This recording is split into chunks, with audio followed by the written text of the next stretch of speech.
alimentos de tu palabra. Necesitamos ese alimento fresco en esta hora.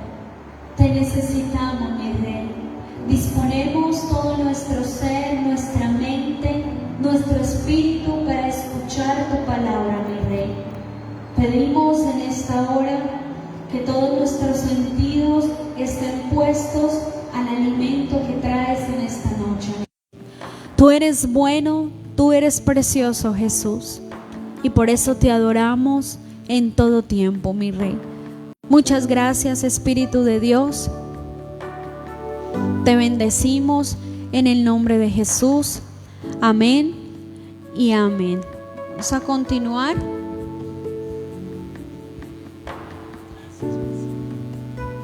Gloria a Dios.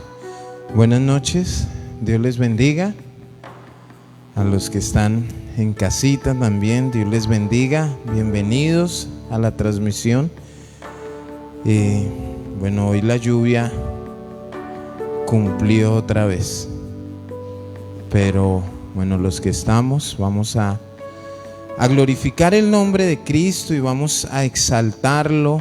Vamos a pedir que nos hable y bueno, que la disposición que haya en nuestros corazones sea para obedecerle. Hoy me parece que es un tema interesante, algo de esos temas que a veces uno tiene por ahí y uno está esperando el momento que el Señor permita hablar sobre esos temas.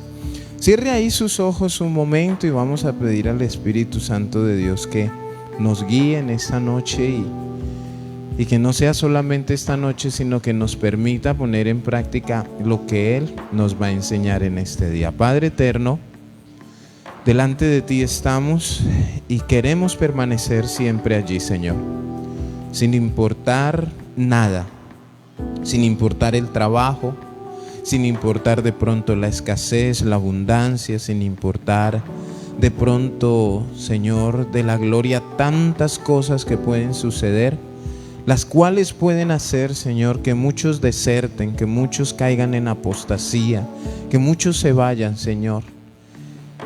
Pero estamos delante de ti en esta noche. Pido en el nombre de Jesús que seas tú dirigiéndonos, que seas tú hablándonos, que seas tú ministrando nuestras vidas, nuestros corazones, los que estamos aquí reunidos, pero también a cada uno de los que está en sus hogares, Señor. Habla y ministra sus corazones y que seas tú, Señor, con tu autoridad, llenando nuestras vidas de autoridad. Guíanos a entender que tú ya no nos has dado una autoridad sobre muchas cosas, pero no porque seamos los más santos, no porque seamos de pronto aquellos más ungidos, sino es porque tú estás con nosotros, porque esa autoridad que hay en nuestras vidas, eres tú, Señor, quien la da, eres tú quien nos bendice, eres tú quien nos ministra, eres tú, Señor amado, quien da, Dios de la gloria, eso en nuestros corazones para que nosotros actuemos, Señor, y podamos salir en victoria frente a tantas cosas y a tantas situaciones que se presentan en nuestras vidas. Te damos toda la gloria y toda la honra en esta noche, en el nombre de Jesús. Amén y amén. Bueno, gloria al Señor. Vamos a mirar un momento Colosenses, versículo 2. Colosenses 2:15. Colosenses capítulo 2, versículo 15. Y hemos venido hablando unos temas interesantes, unos temas que miren que se mueve a nivel mundial de una manera muy fuerte. E inclusive hay programas de televisión que hablan sobre espíritus, sobre creo que aquí en Colombia hay en algún momento se dan algún programa que es de unas personas que entran a lugares abandonados, donde escuchan, donde ven, donde dicen sí, allá va, y persiguen y corren, ¿cierto? y llevan cruces y llevan su agua bendita y llevan, bueno, etcétera, etcétera, etcétera. Y la gente se deja llevar de eso, el cristiano y el no cristiano. Se dejan llevar de todo este tema espiritual, para bien o para mal. Y muchas veces logra influenciar al cristiano. De alguna manera, el que está afuera, nosotros sabemos que está bajo la influencia del maligno. Pero es triste de pronto poder ver la iglesia del Señor, sus hijos, los que decimos que somos hijos de Dios, pensando que el diablo tiene el control de mi vida, pensando que de pronto mi casa está llena de demonios. Y entonces lo que hizo Cristo, ¿en dónde queda? Y hablamos allí en Colosenses 2:15, hablamos cuando dice que Él despojó a los principados y a las potestades, los exhibió públicamente, triunfando sobre ellos en la cruz del Calvario. ¿Cierto? Nos muestra, habla que los despojó y habla que triunfó sobre ellos. Y hay algo bien importante, bien interesante, que a mí me llama mucho la atención, y es que todas esas victorias que Cristo adquirió nos benefician a nosotros. O sea, todo. Su sufrimiento, los clavos, la corona, la cruz, el hecho que hayan traspasado su costado, todo eso nos beneficia. Pero aún sus victorias, el que haya resucitado, el que haya vencido a Satanás, el que haya vencido a los demonios, todo eso nos beneficia automáticamente.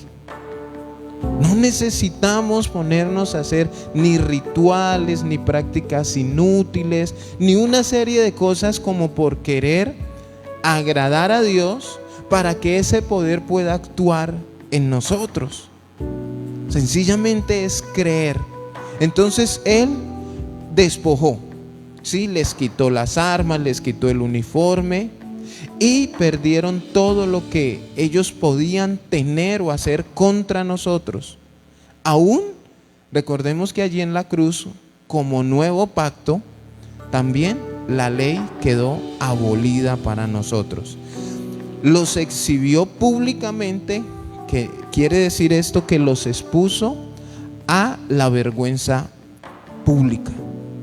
No había nada que de pronto ellos pudieran hacer frente a ese sacrificio.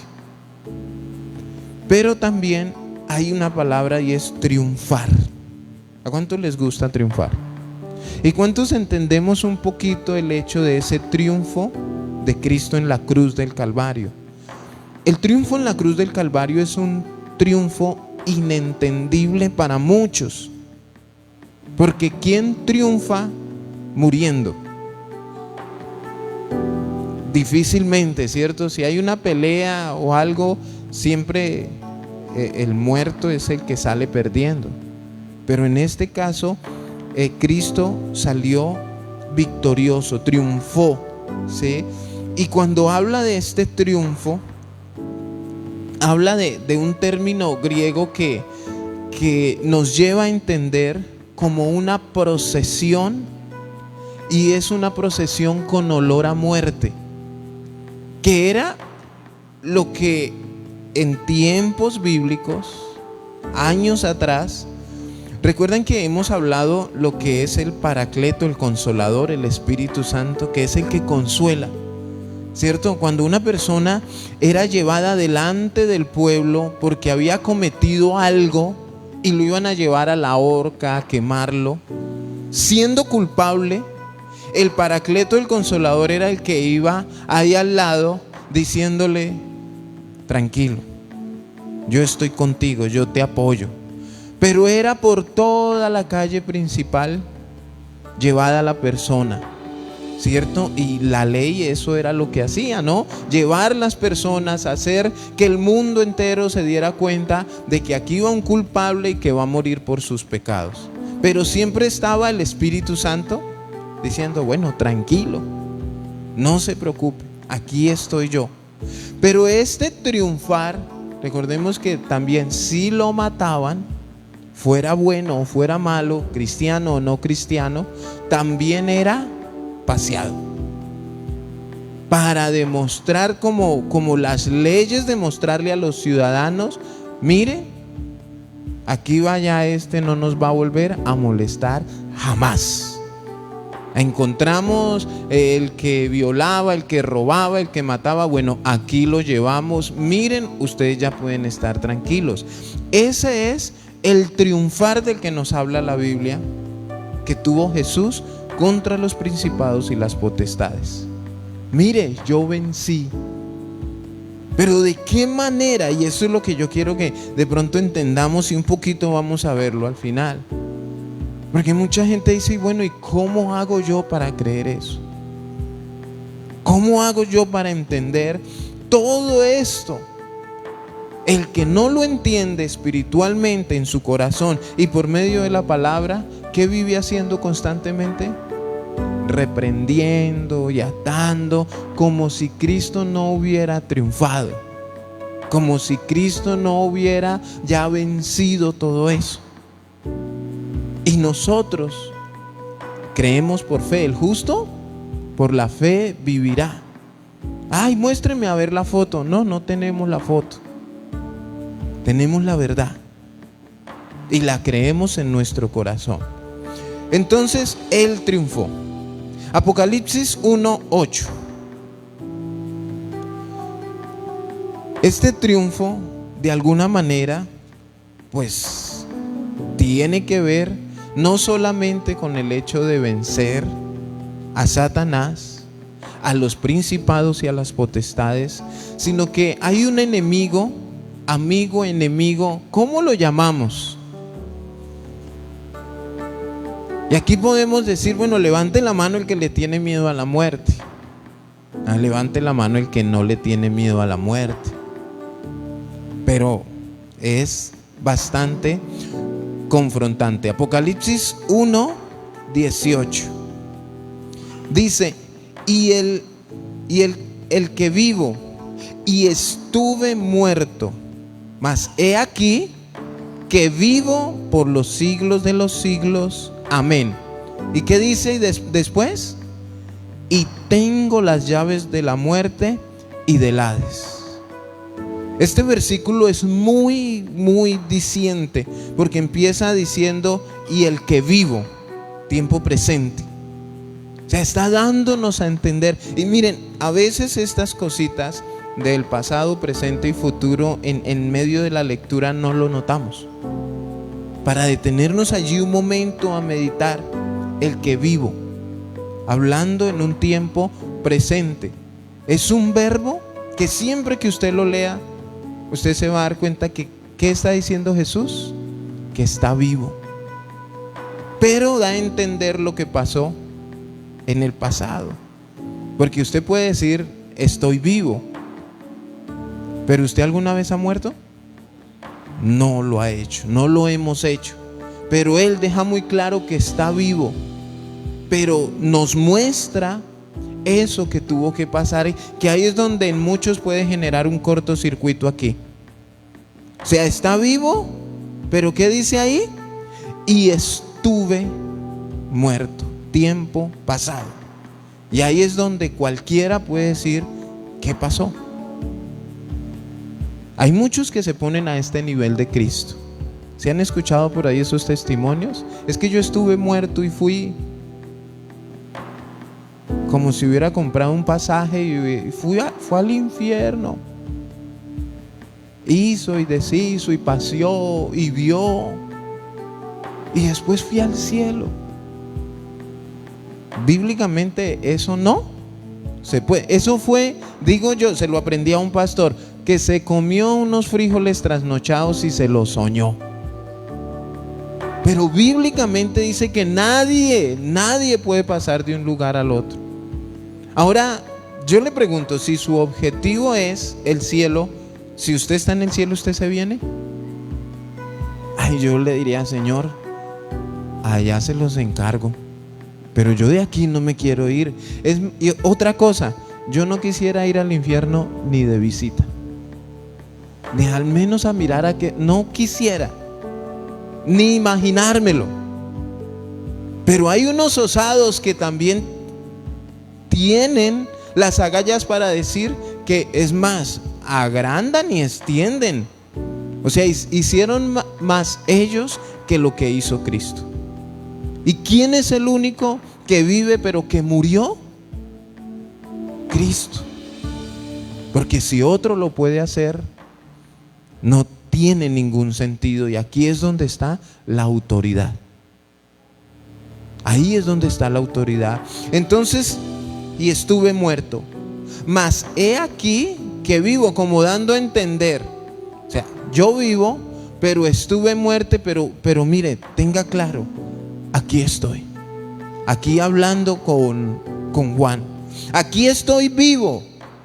Y especifica cuánto tiempo va a durar vivo. Mire, todo esto de este versículo nos beneficia. No hay una sola cosa que nosotros podamos descartarle a este versículo. Listo, sí, está vivo. Nosotros estamos vivos. Pero va a llegar un momento. ¿Usted sí está preparado para ese momento? Va a llegar el momento en que llegaremos por cualquier situación.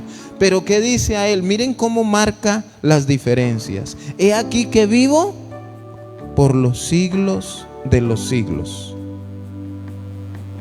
Diferente a cualquiera, cualquier hombre, cualquier ser humano.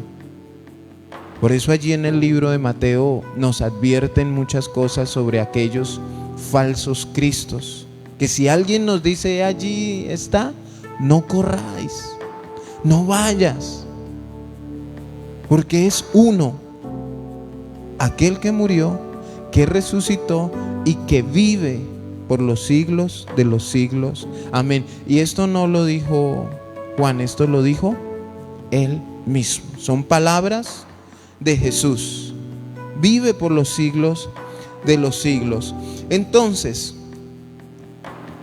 todo esto nos lleva a entender algo: la victoria de Cristo.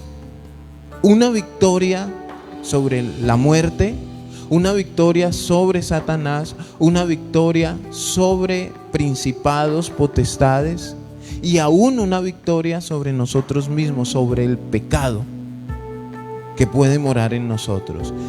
Y tengo las llaves de la muerte y del Hades.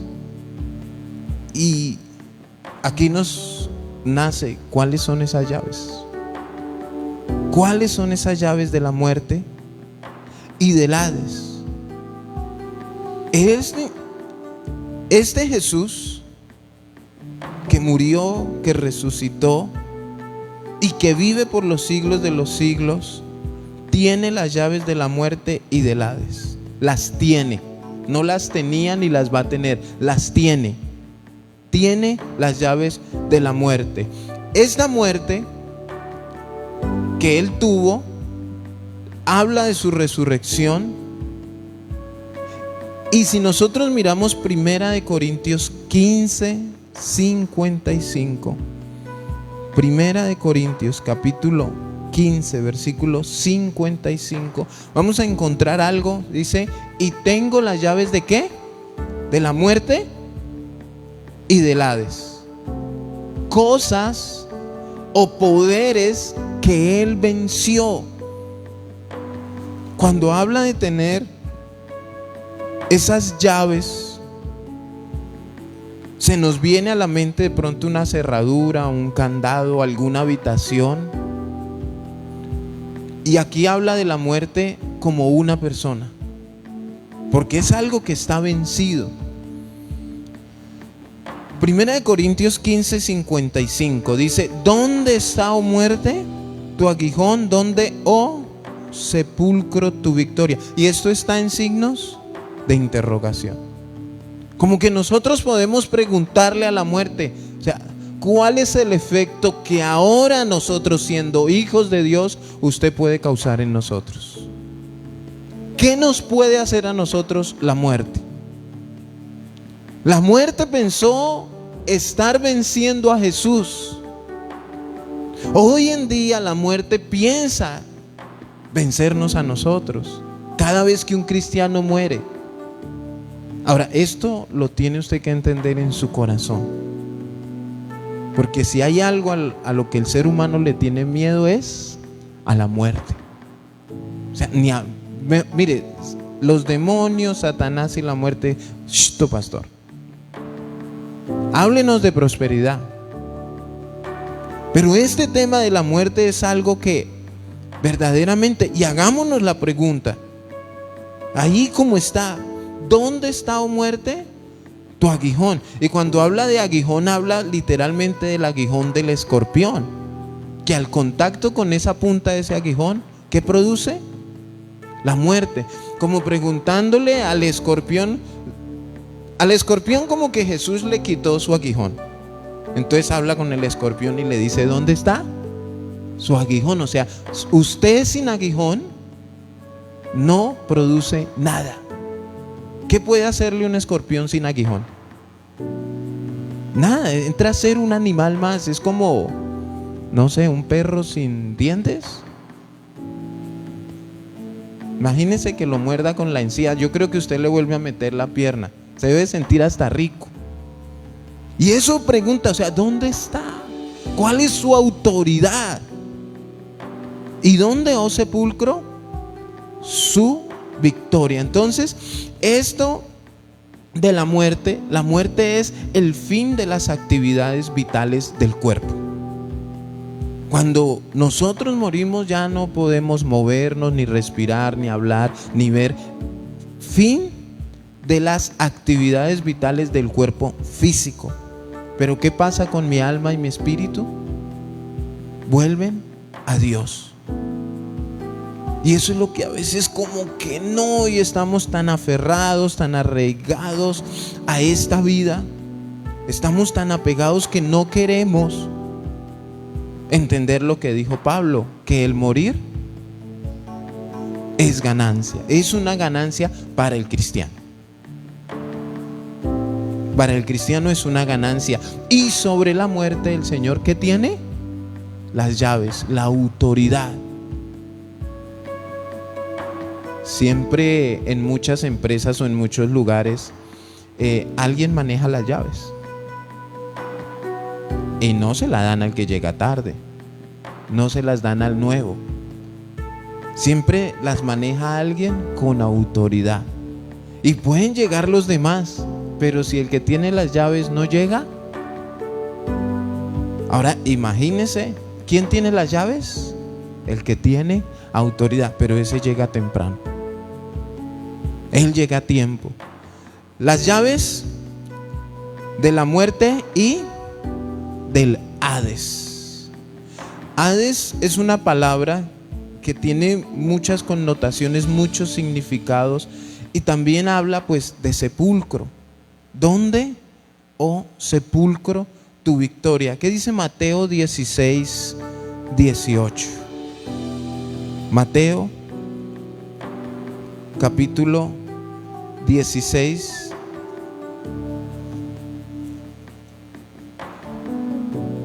versículo 18. Y yo también te digo que tú eres Pedro, y sobre esta roca edificaré mi iglesia, y las puertas del Hades no prevalecerán contra ella. ¿Las puertas del qué? Del Hades, las puertas de la muerte. Esto de sepulcro o de Hades para los griegos era un lugar de reposo de los cuerpos, pero ellos relacionaban como un estado de sombras en donde las almas quedaban como por allá en el limbo, sin victoria.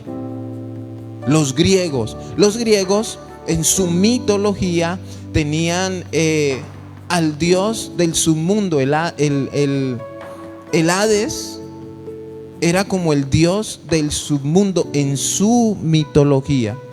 Dominaba la región donde iban los muertos. Entonces empezó a ser un sinónimo de infierno. pero los griegos lo manejaban como un dios que controlaba, el dios de la muerte, el dios del Hades, etcétera, etcétera. Pero en medio de todo eso, como que el Señor también le daba a entender, aún yo vencí todo eso.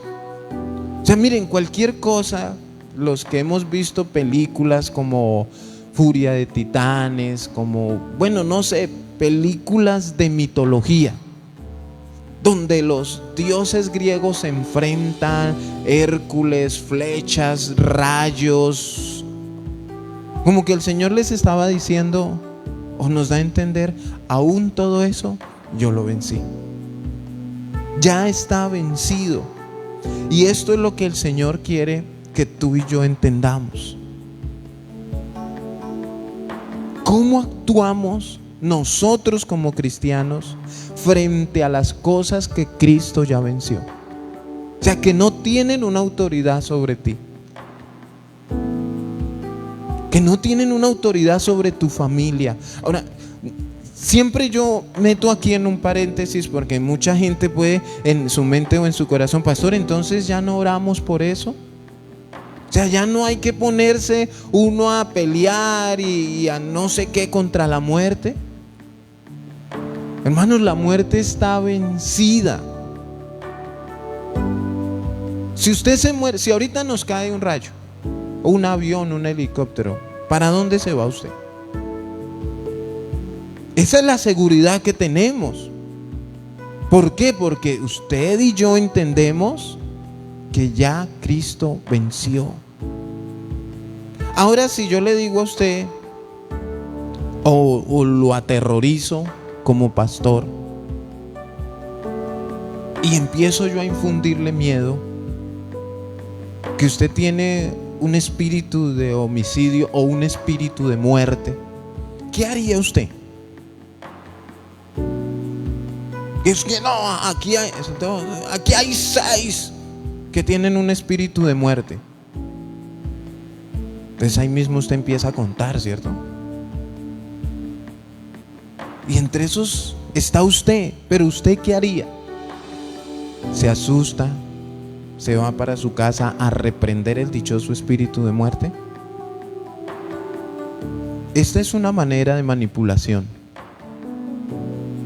de muchos líderes hacia la iglesia del Señor. No, es que yo vi, el Señor me mostró que aquí hay tantas personas que en una lista donde, y el Señor dice que si se apartan de este lugar, el espíritu de muerte va a tomar el control de su casa. Lógicamente no leen la Biblia. ¿Qué va a pasar con esas personas? Jamás se van a desprender de ese lugar. Es que el Señor me mostró. Había una lista así donde estaba, es más, y con nombre propio. Yo la primera pregunta que me haría es, pero si Cristo, ¿cuál espíritu de muerte? Si Cristo ya venció. Si la palabra me muestra, y no solamente sobre la muerte, porque hay otros que dicen es que el diablo está entrando a tu casa. Claro, yo analizo mi comportamiento para saber si yo he abierto puertas, situaciones que puedan llegar a mi hogar, a mi vida. Y ahí es donde viene el discernimiento. Pero todo el discernimiento y todo están sujetos a la palabra de Dios,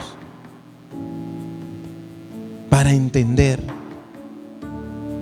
Ahora, si a mí me dicen que me voy a morir, entonces quiere decir que me voy a encontrar con mi Creador. Entonces, ¿cuál es el problema? Entonces, si nosotros tenemos esto y lo analizamos, ¿será que si hay un espíritu de muerte en un cristiano? O entonces fue que Dios mandó el espíritu de muerte y me quiere con él. Y todos de de pie y vamos a reprenderle a los 6 el espíritu de muerte. Y arrancan una cosa. Y entonces yo me imagino a Cristo, pero y yo y lo que hice yo en la cruz, ¿qué pasó? ¿Qué pasó? Paren, ¿por qué más bien no se ponen a adorar y a dar gracias? Pero al otro día otra vez atando y echando fuera el espíritu de muerte. Eso es, hermanos, automáticamente invalidar el sacrificio de Cristo. Porque ¿qué es lo que nos tiene aquí? ¿Qué es lo que nos hace salvos? ¿Qué es lo que nos hace libres? ¿Qué es lo que nos da paz? ¿Qué es lo que nos hace más que vencedores? ¿Y qué es lo que nos da autoridad sobre todo esto? El sacrificio de Cristo. Entonces, si yo me pongo a decir que yo estoy endemoniado, que el Hades, que la muerte, y que una cosa de estas y la otra, y no sé qué, y mi casa, y aquí también, y que allá hay 10 brujas, y todo eso. Hermanos, entonces, ¿en quién estamos creyendo? Entonces, ¿a quién le estamos dando el primer lugar? Entonces, ¿dónde está el sacrificio? Para nosotros ponernos a soltar palabras sin fundamento sobre la gente. Y pues es lógico que todo aquel que crea todas estas cosas es porque no escudriña la palabra como la tiene que escudriñar. Porque el versículo ese de que Dios los bendecirá conforme a sus riquezas en gloria, ese se lo saben de memoria. Mayor es el que está en mí que el que está en el mundo. Y las armas y la obediencia, o sea, todo eso que el Señor nos da, ¿a dónde queda? ¿Dónde está, oh muerte, tu aguijón? Yo se lo digo. ¿Dónde, oh sepulcro? Claro, no estamos aquí para declararle la guerra a nadie. Yo les he contado que cuando recién yo me convertí al evangelio y me dijeron, mire, escuche esta emisora, es cristiana. Promocionaban un pastor que él, campañas y todo eso, y ahí en los comerciales de la emisora, el pastor o el evangelista, no recuerdo qué era, salía diciendo así, diablo, y te declaro la guerra, y no sé qué, porque no sé, y se escuchaba así como, ¿cierto? Y yo un día le dije que también le declaraba la guerra. Ahora yo digo, el diablo me puede estar diciendo a mí tan aprovechado. Me estoy aprovechando del diablo, pues si ya está vencido. Como que el diablo puede decir, decláreme la guerra, pero apártese de Dios y peleamos en mi terreno. Pero yo le digo, no, venga al mío. Y ni siquiera al mío, al de Jesús. Mano, él a este terreno no viene. Él no se puede enfrentar. Si anda como un león rugiente buscando a quien devorar. Y viene a influenciar las mentes con cosas. Mire, hoy hablábamos con la pastora algo. Llueve y automáticamente en nuestro cerebro, tic, no voy a la iglesia. Automáticamente. No, eso no va a escapar. Y estoy estudiando, escuchando, leyendo, analizando y mirando, porque si Dios no lo permite vamos a empezar un tema sobre el ayuno. Entonces estaba escuchando un pastor y él decía, o sea, ¿por qué la importancia del ayuno? ¿Por qué el Señor no dijo más bien dejen, a futuro yo sé que van a tener muchos celulares, dejen el celular 2 o 3 días? Pero ¿por qué el ayuno? ¿Por qué mi carne? Nuestro cerebro continuamente vive pensando en la comidita. Y usted puede estar muy tranquilo, decía el pastor, Pero mire lo que pasa automáticamente. Si usted mira la hora y ve que son las 12:30, ¿usted qué dice? Ay, con razón tenía hambre. Automáticamente. Cuando usted se va a acostar, ay, ¿ya comimos o no comimos? Entonces es una manera en la que el Señor nos permite a nosotros empezar a dominar nuestra carne, nuestro cuerpo. ¿Por qué? Porque comer es una necesidad. Y claro, la Biblia dice que el que puede dominar su lengua puede dominar todo su cuerpo. Ay, ¿quién puede dominar la lengua? Pero aparte de bla, bla, bla, bla, bla, bla, bla, ahí está el gusto. Ahí está lo que nos gusta. Y como que la lengua también ¿qué hubo que no le ha echado nada? Pero tampoco es para doblarle o torcerle el brazo a Dios de que tiene que darme, sino para entrar en un tiempo de intimidad con Dios. Nosotros debemos ayunar. Lo hemos aprendido por salud, por estar en comunión con Dios. Porque si puede haber algo en mi cuerpo, en mi vida que yo no veo, no sé, pero el Señor lo sabe, en donde yo en medio del ayuno le digo: Señor, bueno, aquí estoy.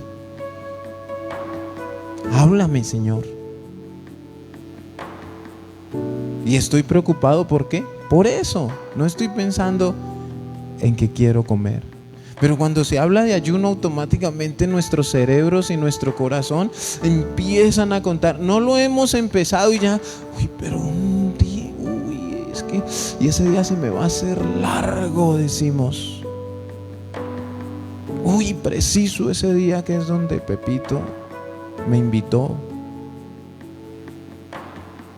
Pero no lo entendemos. Entonces necesitamos nosotros entender la victoria que Jesús nos entrega y la autoridad que tú y yo tenemos por causa de esa victoria.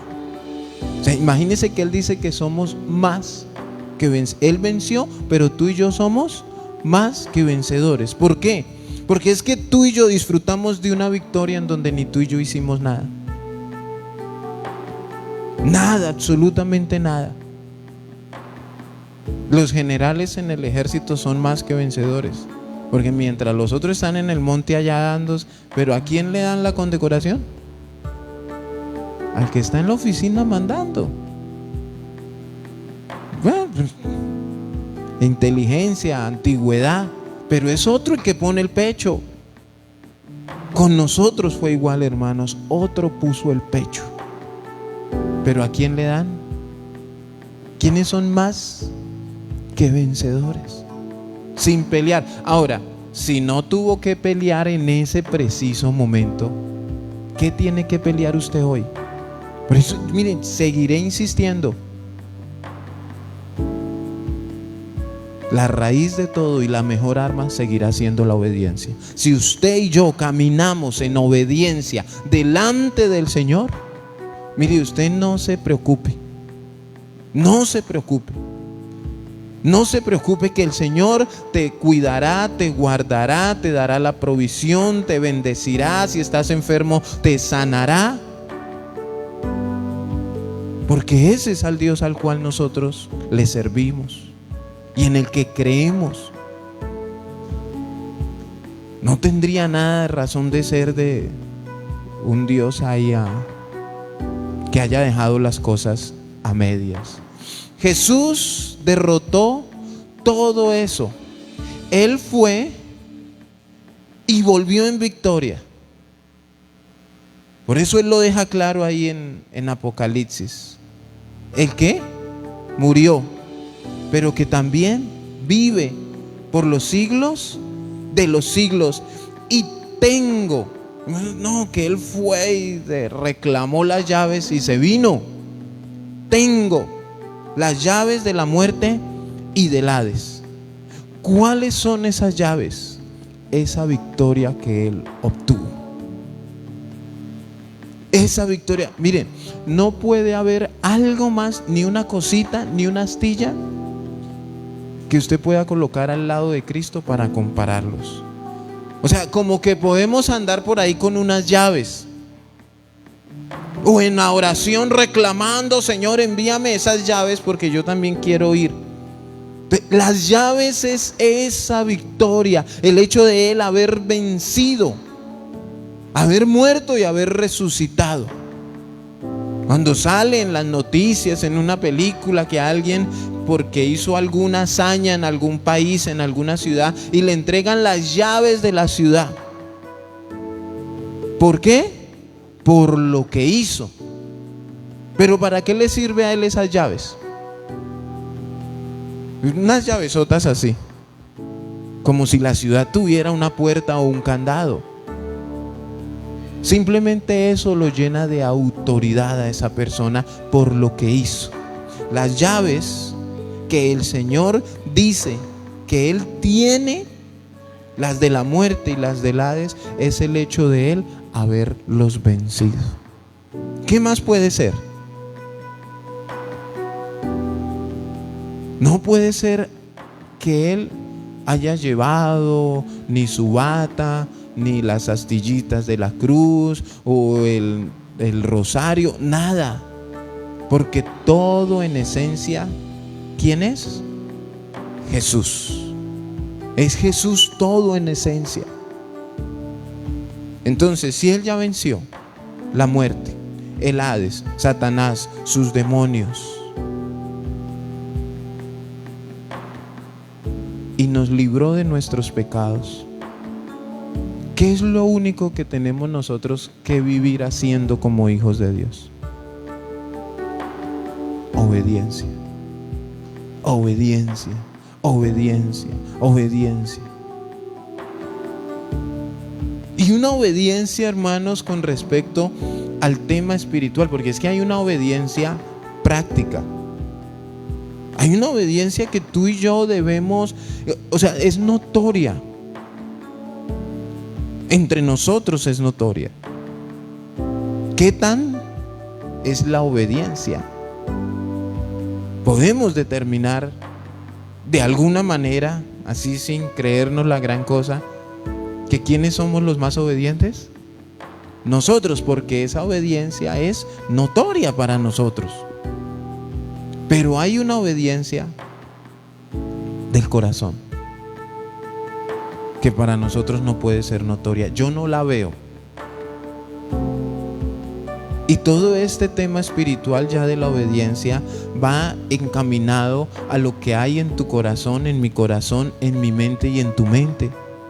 Si yo odio a alguien, ¿qué pensamientos pasan por aquí? Y si yo me dejo gobernar de esos pensamientos.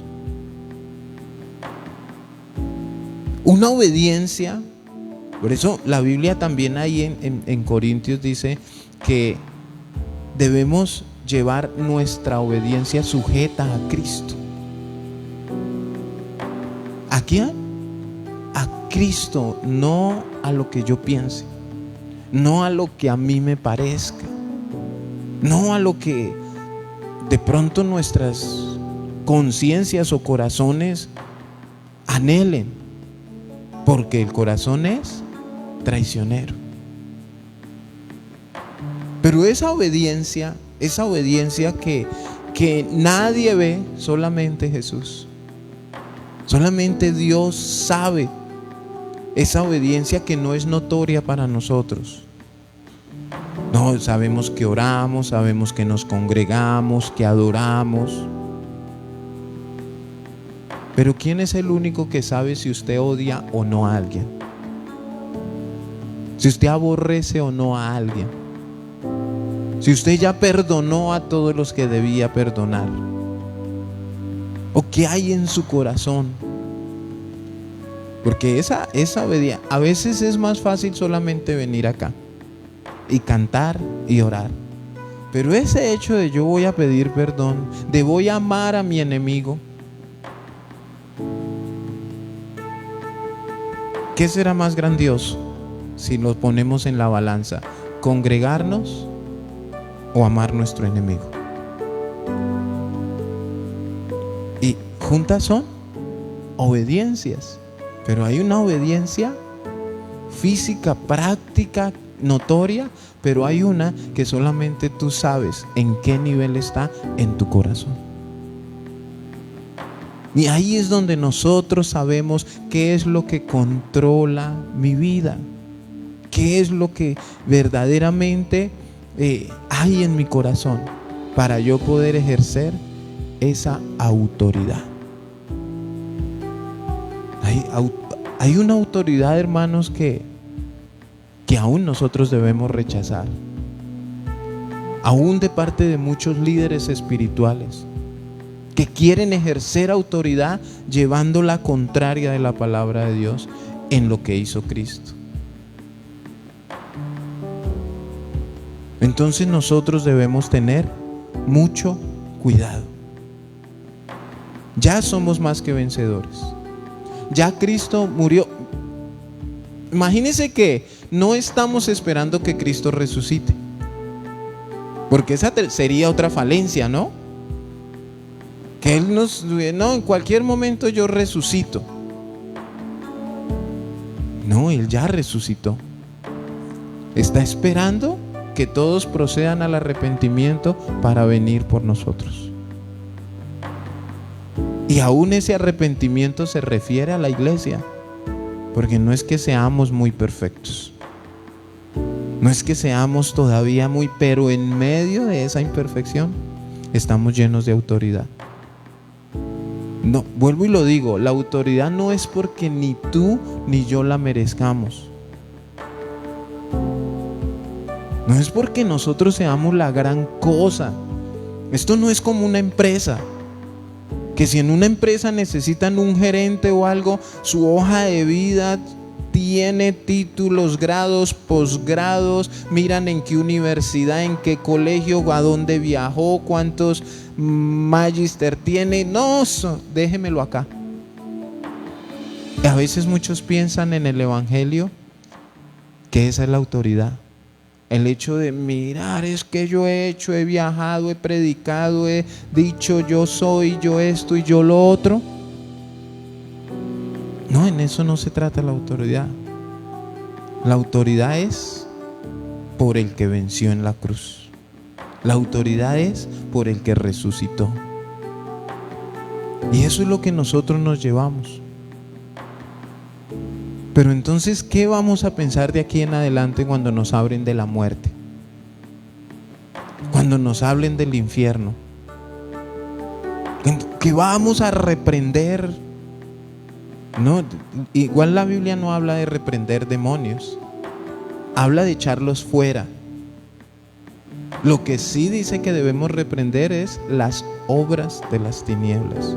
No participéis, sino reprendedlas. Debemos echar fuera demonios. Ahora, cuando Jesús echaba fuera demonios, ¿qué tipo de personas eran a las que les echaba fuera un demonio? A sus discípulos. O a la iglesia. No era gente endemoniada que le traían que no tenía nada que ver con él. Gente inconversa. Gente la cual él les advertía, vete y no peques más. ¿Qué quería decir? Que estaban en pecado. No, es que mire, aquí está este líder de alabanza, sáquele los demonios. Aquí está el hermanito Pepito. ¿No se supone que es cristiano? ¿No se supone que vive en bendición, que vive en libertad? Y esa es la convicción que debemos tener como hijos de Dios. Que Él murió, que Él resucitó y que vive por los siglos de los siglos y tiene las llaves de la muerte y del Hades, y que esa autoridad está en ti y en mí. Ese beneficio Es que no se vayan a ir, que ahorita quiero que conversemos 5 minuticos y nos vamos. Colóquese sobre sus pies. Dijo un pastor: no quiero herir susceptibilidades.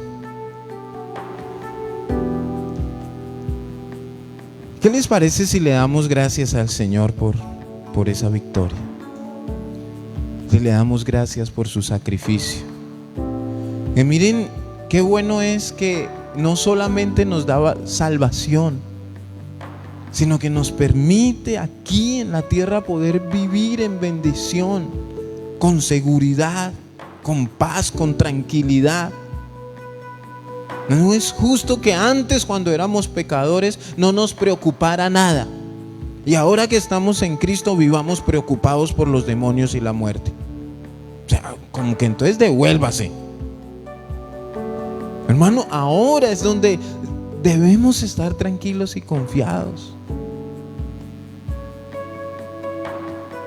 Ahora es donde no te debe preocupar nada, y como confías, tú oras. Ahora, no, siempre yo peleo con el tema de la oración, porque es que orar es cuando hay problemas, orar es para pedir, pero ¿cuántas veces nosotros nos hemos arrodillado a orar sin pedirle nada a Dios? Solamente como para hablar, cuando habla usted con su amigo, su amiga, y le cuenta. Y tiene usted una conversación con Dios y permite aún que Él le hable, porque a veces no lo dejamos hablar y no dejamos que Él nos pronuncie palabra, y parecemos ametralladoras y no nos quedamos callados. También hay que permitir que Él nos hable. ¿Qué quieres? Mire, a veces le preguntamos: Señor, ¿qué quieres? Y no lo dejamos contestar, sino que seguimos hablando. Padre eterno, damos gracias, Señor bendito, por tu palabra una vez más. Gracias por llenarnos, por ministrarnos, por bendecirnos, por recordarnos el poder, la importancia de tu sacrificio. Y no solamente el sacrificio, sino todo esto, Señor, que tiene que ver con tu resurrección. Gracias por recordarnos que estás vivo, pero gracias también porque nos permites entender que estuviste muerto, y ese hecho de haber estado muerto es lo que nos das a entender, al saber que vives, que venciste la muerte. El hecho de hoy saber que estás vivo, pero estuviste muerto, es lo que te da esa autoridad. Esas son las llaves. Te da autoridad sobre la muerte, sobre el Hades. Y tú tienes esas llaves, tienes esa autoridad. Y por eso hoy te damos gracias. Gracias por vencer a Satanás. Gracias por vencer, Señor bendito, el pecado. Gracias por vencer la muerte. Gracias por vencer los principados. Aún, Señor, dice tu palabra que llevaste a la cruz todas nuestras enfermedades.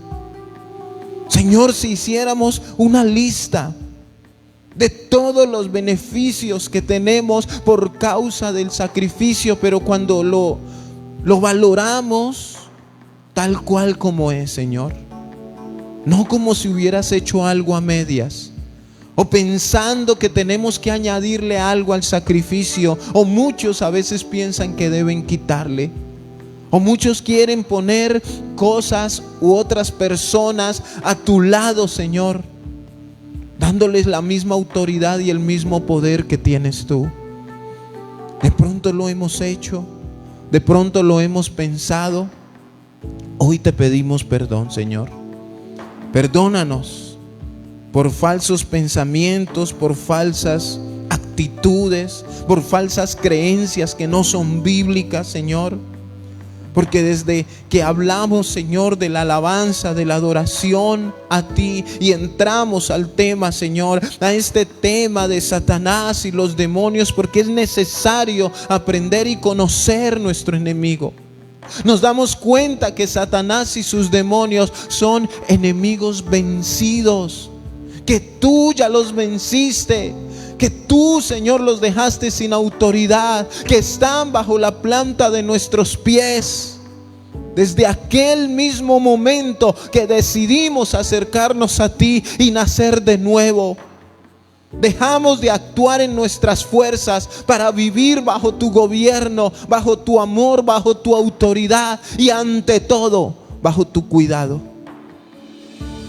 De nada serviría, Señor, no tendría sentido estarte adorando, tener nuestras vidas rendidas a ti, querer caminar en obediencia, pretendiendo, Señor, que vivimos endemoniados o que Él tiene autoridad sobre nosotros.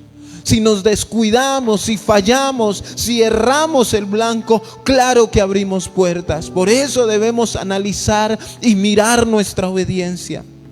¿Cómo estamos contigo? Si obedecemos a todos esos mandamientos que son del corazón. Solo eso que tú ves en cada uno de nosotros. Pero también en esa obediencia que es práctica y notoria para todos nuestros hermanos. Es notoria para el pastor, es notoria para los líderes, es notoria para los ministros. Cuando el pastor da una orden bíblica, cuando el pastor de pronto habla a dar un mandato de algo que se debe hacer.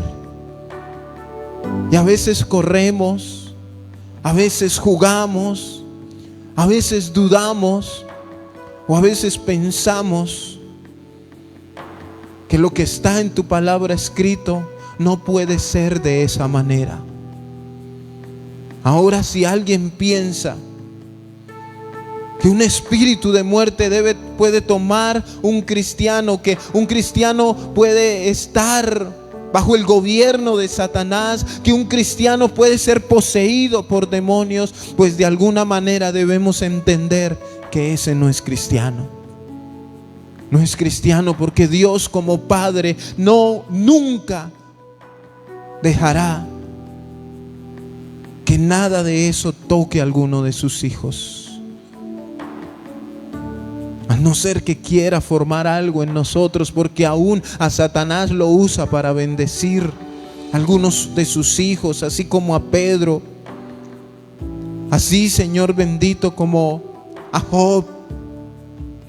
Pero siempre saliendo en victoria, porque tú estás con nosotros. Tenemos la confianza de tu palabra, que sea lo que sea que pase, que vivamos, que escuchemos, tu palabra es verdad. Y nada la cambiará. Tus promesas, Señor, de guardarnos, de cuidarnos, nada las puede cambiar. Cielo y tierra pasarán, pero tu palabra no pasará. Y para que tu palabra siempre se cumpla, sea real, debemos caminar en obediencia.